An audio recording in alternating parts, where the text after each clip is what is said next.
Hello and welcome to today's presentations. This is now from today we are going to start block 3 and unit 1. The topic for today's discussion is data and signal. We are going to discuss the basic principles of data communications and networking. I'm going to present 3 video lectures on data communications and networking. Primarily we will be talking about what is the data, what is the communications, what is the difference between different kinds of data, how data can be represented, analog signal, it can be represented to digital signal, we'll give you example of digital signal, we'll give you example of analog signal, and then we'll try to explain the operation of a modem and its working.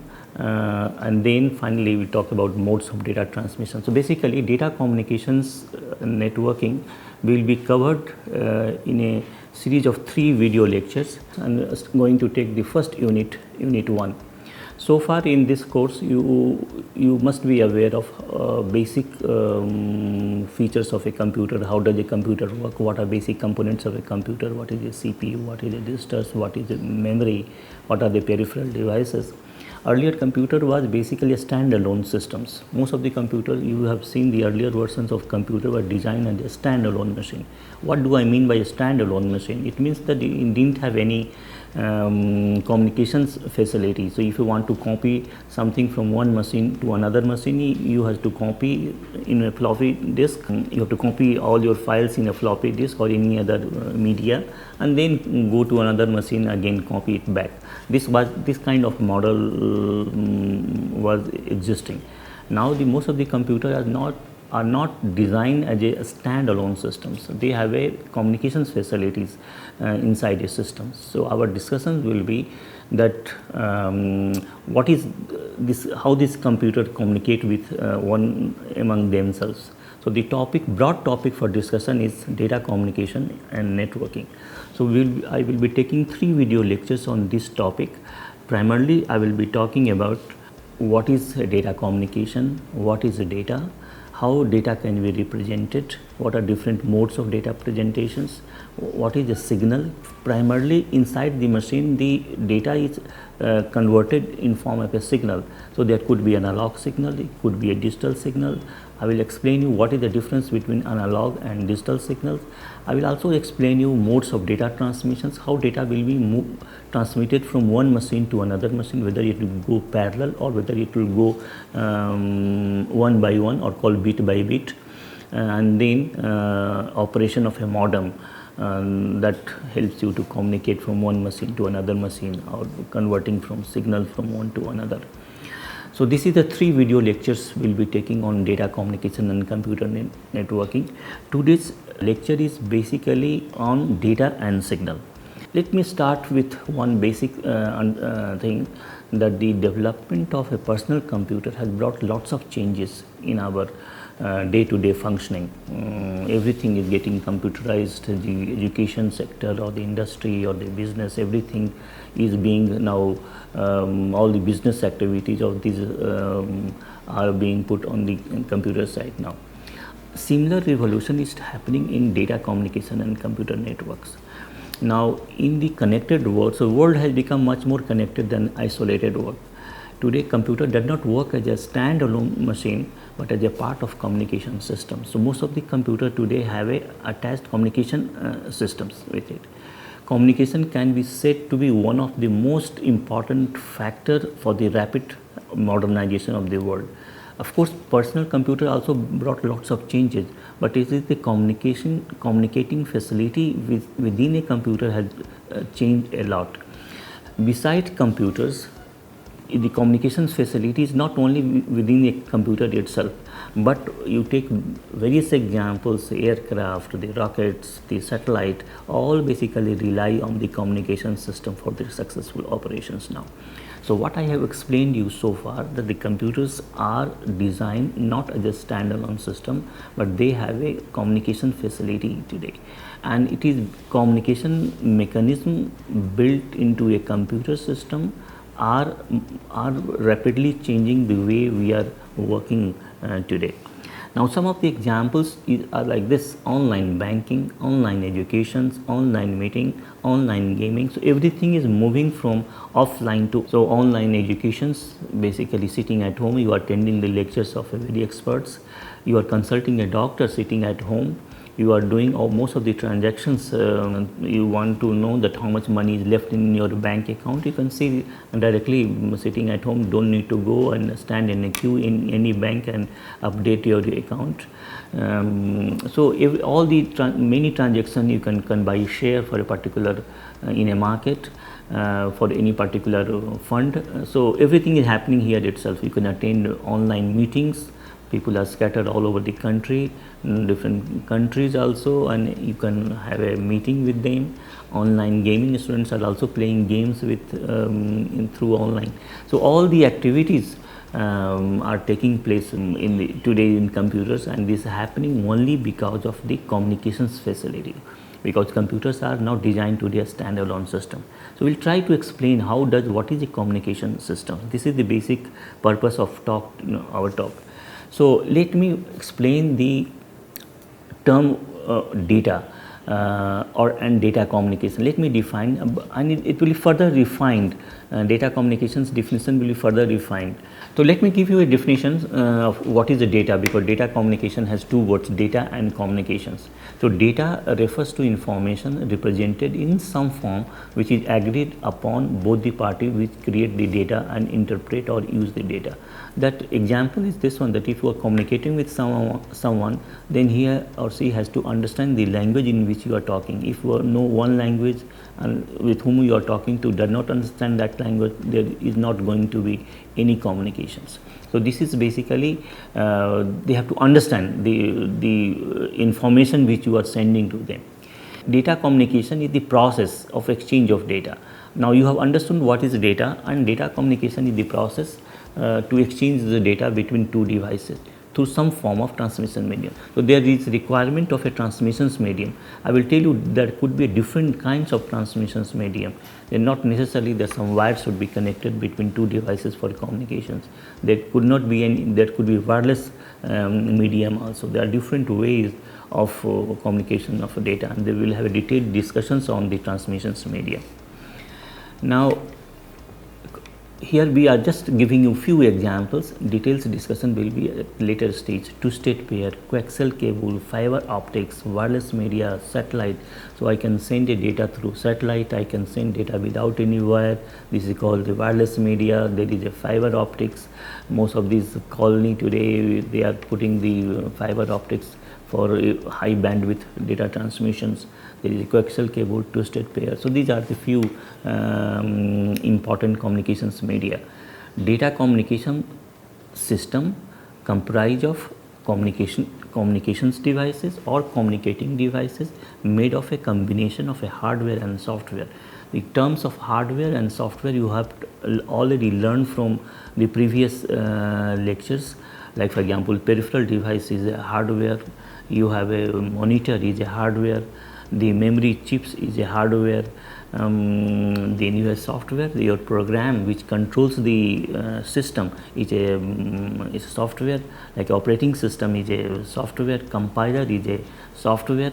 When you run a program on your system, you require a compiler of that language. So you require, suppose that you want to run your program in C language, you require C compiler. If you want to run your program in Java, then you require a Java interpreter. So these are the software, and many other kinds of software are there to run a program. So when you write a program in any language, they require, you need to have different kinds of libraries also, which will help you to write a program. So they all are software. Now here you have understood the terms data, you have understood the terms data communications. There is some exposure to communications media for required for data communication, you are already aware of. You understand the terms hardware and software. Now some fundamental characteristics of data communication is the data delivery to the correct destination. This is very important, that if I am sending email to someone else, then it has to reach to the person whom I have sent the mail. In fact, you must understand that like for example, sending email is a basically data communication, is a process of data communications. You are surfing something on the net, is also a process of data communications.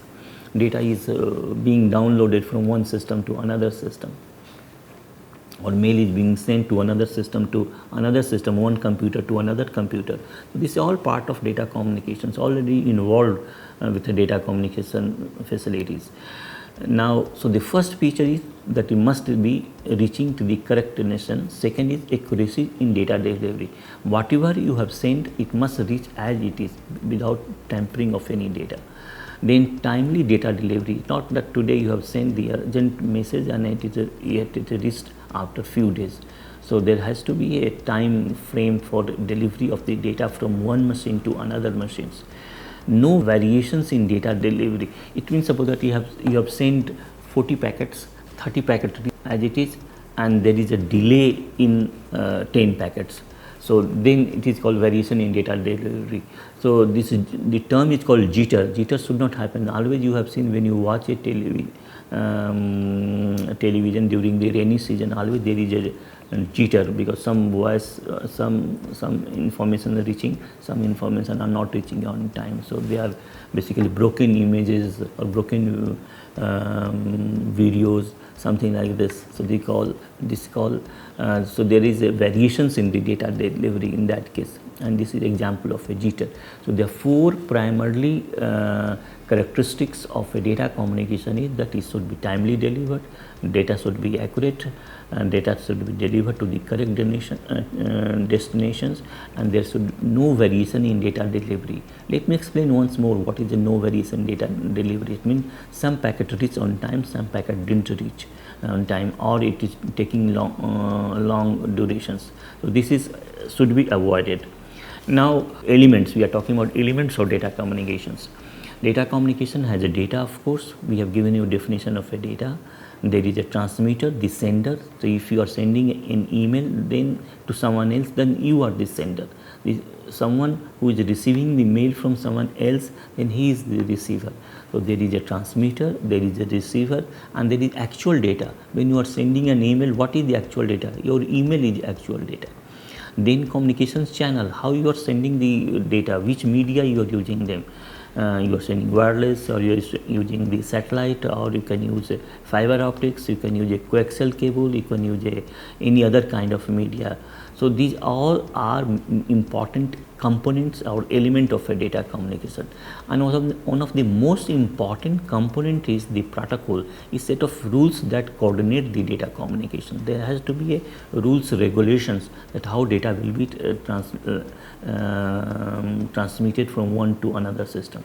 So for example, you all might be using the data sending email from one person to another person. Now, but here not only you require a computer or a person who is sending the data or a media, but also there is a protocol you are not aware of. There is a protocol, there is a program, you can say, which follows certain guidelines which controls the communication or in this case sending email from one to another.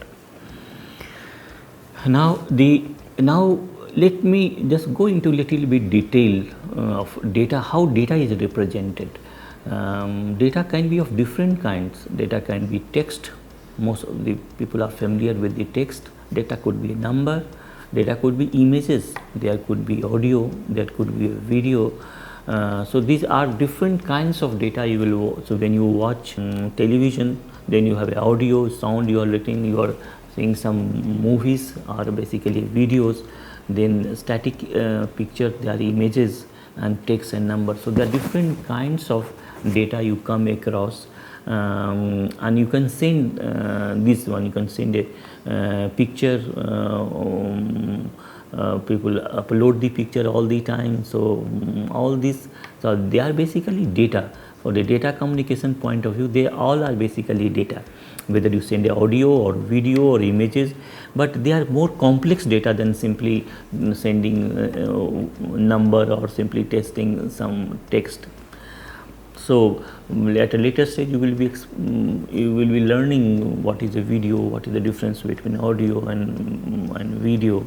Now let me go, because these terms text our number are basically you will be using quite often, so we'll just concentrate on this part. Text is a representation of a bit patterns. So inside the computer everything is translated into bits, and further down, further it will be translated in terms of signals. Now, but right now let's go at the bit level. So any data can be converted into basically bit. Now, for example, 5 can be converted as a bit patterns, 101, 7 can be done on 111. So you will be learning as you proceed further. You will be learning how it will be converted a number into the binary system. Computer works with binary signals.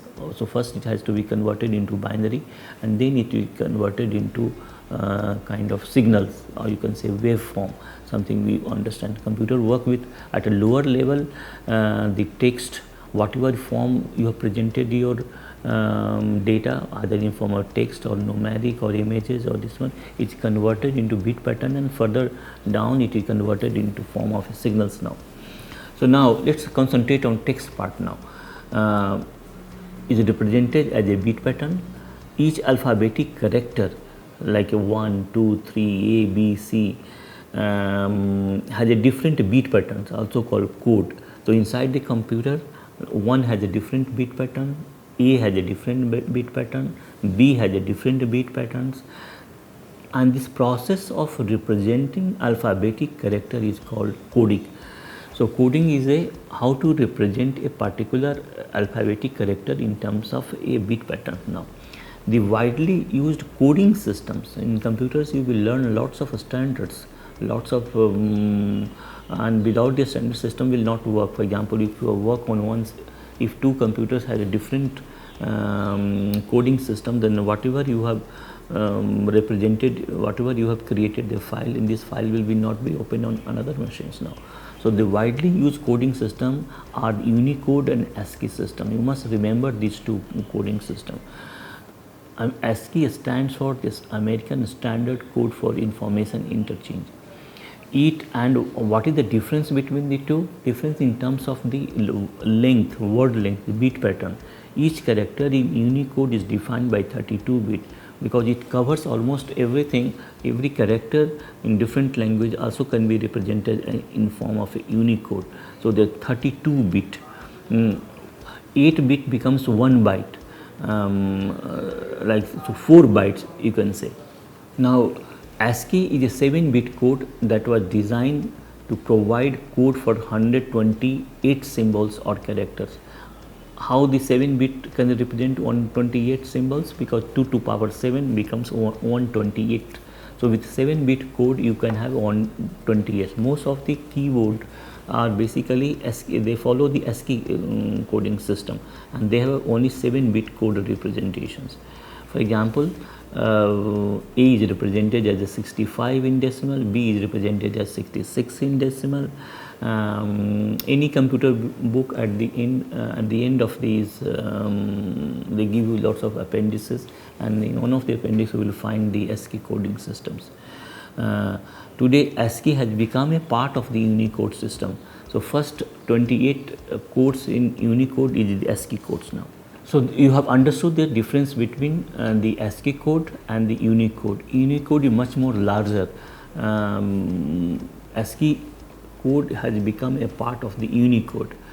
And to understand what is ASCII, most of your keyboard, whatever, whenever you press a key, that key you are pressing some number, alphabetic character or some symbol. It is represented in terms of bit code, and they follow ASCII code pattern. ASCII code is not represented to have a number. Number can be easily converted into binary number to do some mathematical operation. So any number can be converted into a binary. So 1, 2, 3, 4, 5 is more alphabetic character. I am talking about ASCII code is basically used for alphabetic characters. Example of numbering systems, the different kinds of numbering systems are there. Binary is one, octal is one, the hexadecimal one, and all these systems are basically used in the computer system. So you have to understand binary, octal, hexadecimal. Hexadecimal, the base is 16, octal base is 8, binary base is 2. And when we use this number 5, 16, 15, 20, 30, there is base is 10. Now images, now data representations. So now I just explained you data representation as a text number. Now let's go to the image now. Image like numbers are represented as bit pattern. So everything can be represented as a bit pattern, just like a data, just like a number. Image also can be are represented as a bit pattern. Image is basically the basic component or the smallest component of any image is a pixel. Size of each pixel depends upon the resolution of a monitor. If resolution of monitor is very high, then you can see on your monitor very good picture. If the resolution is very low, then you will not able to see the real picture on your computers now or on your television also. The higher the resolution, the better will be the image on the display. So and one method to represent a color image is called RGB, so red, green, blue. So the different coding system for representing the color scheme, and one is RGB. So here in this slide, the basic purpose was to explain you that the image is another mode of representing the data, but inside the computer, image is also represented as a form of bit pattern. Let's move to another mode of data presentation, that is called video. Video refers to recording or manipulating or broadcasting of a picture or movie. So running images is basically a video. We can change video to a digital or analog signal. Well, later on, I think we have just one of the references I have told that if all data are presented inside the system in form of a bit pattern, later at further down it is represented in form of a signal. So we can have a video to a digital signal, or it can be represented as an analog signal. So anything can be presented as a video, as an analog or a digital signal. So now let's go to the let's say understand the terms now. Let's redefine the term data communications now. We have given you a small definition of a data communication at early stage. Data communication is the field which describes by what medium and how two devices communicate with. So medium is very important to understand, and how they are going to communicate. To be transmitted, data is transformed into a form of a signal, and data and signals can either be analog or digital. So now the point is very clear that you have to understand the concept of a signal now. So any data is transmitted in form of a signal when it has to be go from one to another device now, and data signals can be both analog and digital. Now understand what is analog data. Data can be analog as well as a digital data. Signals that represent data can be a digital or analog. Analog data refers to continuous data. For example, you have analog clock that has an hour, minute and second. Hands, three kinds of hands they show, one for hour, another for a minute, another for the second now. So they give you information in continuous forms. The movement of hands are continuous. Sound made by human voice or instrument is continuous. So this is example of analog data. Let's go to the digital data. Digital data provides information that has a discrete states and take discrete values. Data stored in a computer's memory are in form of zeros and ones. So they have only zero, either 0 or 1. No other data between 0 and 1. For example, you all have a digital clock. You are using a digital clock most of the time. A digital clock that reports hours and minutes changes suddenly from 9 a.m. to 9:01. They do not show anything between 9 and 9:01. Immediately jumps to this one, and then 9:02, something like this. So this is an example of this data. Analog signal, like analog data and digital data, there are analog signal and digital signals. Analog signal represents many level of intensity over a period of time. As the signal moves from one point to another point, it includes several values along the path. We'll give one example. So if you plot the analog signal through x and y axis, then y axis represents the strength of the signal or intensity of a signal, and the x axis represents the timing now. So it keeps its intensity keeps on changing as it moves now. So this is example of an analog signal. You just see high, low, high, low, high, low, and something like this. And here one can have a many values, low values, medium values, high values. Again, it coming to the low values. So something like this. So this is example of the digital signals are basically in a square form. We'll show you at a later stage the digital signal, how the digital signal are represented. So digital signal have a limited number of defined values, just as 0 and 1. Instantaneous transition of a digital signal from one value to another value. That is why they do not have many values in there. A square wave are used to represent the digital signal. This is the way you can differentiate between analog signal and digital signal. There is another point which you have to understand, the attenuations now. When you send a signal from one point to another point, these kind of problems come. So what is attenuations? Attenuation means loss of transmission signal strength measured in decibel.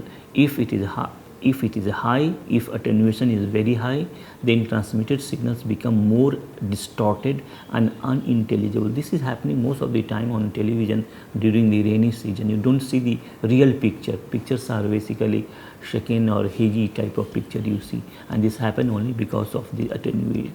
It had because of attenuation.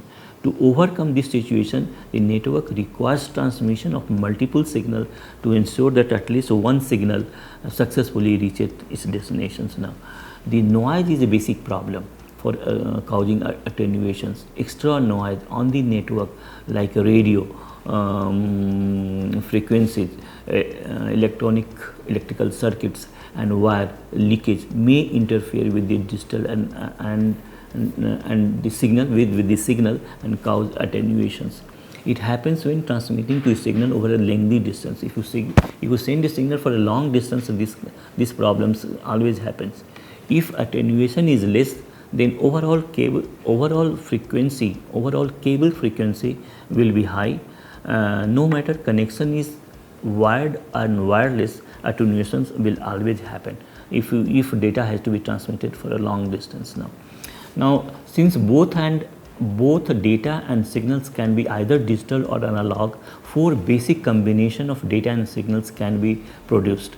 Now, here just to give you reference to it, the more discussion will have a discussion on how it will be converted, but you must be aware of that we have 4 kinds of combination: digital data converted into a digital signal, digital data converted into analog signal, analog data converted into analog signals, and analog data converted into a digital signal. So these 4 combinations you have. Each of these combination has a different mechanism to represent the intensity. Now conclusions. Now what we have discussed this way. So basically this is the first part of data communications. As I told you in the beginning, that we will have a series of, we will have 3 basic topic lectures on fundamentals of data communication. Today is the first one. What we discuss is that all data transmitted over any communications medium is either digital or analog. Digital signal have advantages over analog signals. Attenuation is the loss of signal strength and happens due to noise and transmitting a signal over lengthy distances. Primarily we basically discussed besides this basic point, we discussed what is the data communications, what is the data, what are different way data can be represented. But the most important point which you have understood, that the data is finally transmitted in form of a signal now. Signal could be analog signal and digital signals. The concluding point which I want to emphasize is that today just like a PC has brought revolutions in computing, data communication has further brought the bigger change in these computing systems. Thank you.